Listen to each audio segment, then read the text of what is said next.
Hi అండి. Welcome to my channel RKS kitchen and vlogs. ఈరోజు మన ఛానల్లో నేను చూపిస్తున్న రెసిపీ వచ్చేసి సింపుల్గా ఎవరైనా చేసేసే కలాకాండ్ స్వీట్ని ఎలా చేయాలో చూపిస్తున్నాను. అచ్చం బేకరీ స్టైల్లో ఉండే ఈ కలాకాండ్ స్వీట్ని సింపుల్ స్టైల్లో టేస్టీగా ఎలా చేసుకోవాలో వీడియోలో చూద్దాం.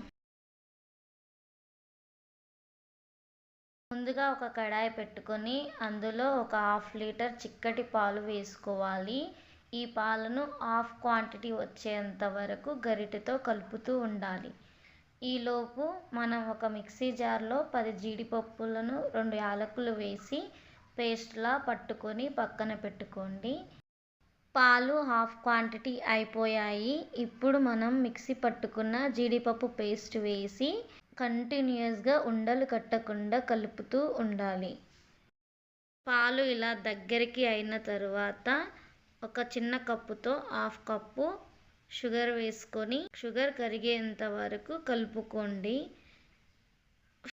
మనం తీసుకున్న పాలు ఒక 1/4 క్వాంటిటీ వచ్చిన తరువాత లెమన్ జ్యూస్ ఒక 2-3 చుక్కలు వేసుకొని కలుపుతూ ఉండండి.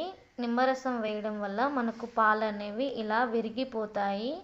ఇప్పుడు ఇవంతా దగ్గర పడేంత వరకు కలుపుతూ ఉండండి. ఇలా దగ్గర పడిన తరువాత ఒక స్పూన్ నెయ్యి వేసుకొని ప్యాన్ నుండి సపరేట్ అయ్యేంత వరకు కంటిన్యూస్గా కలుపుతూ ఉండండి.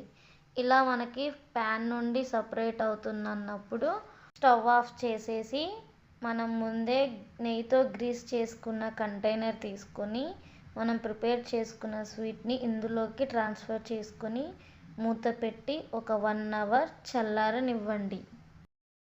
ఆఫ్టర్ 1 అవర్ ఓపెన్ చేసి వీడియోలో చూపిస్తున్న విధంగా ఒక నైఫ్తో పీసెస్గా కట్ చేసుకొని ఒక ప్లేట్లోకి తీసుకొని బాదంతో గార్నిష్ చేసుకొని తింటే సూపర్గా ఉంటుందండి కలాకాండ్ స్వీట్. ఇందులో మనం జీడిపప్పు పేస్ట్ వేయడం వల్ల టేస్ట్ అనేది నెక్స్ట్ లెవెల్లో ఉంటుంది.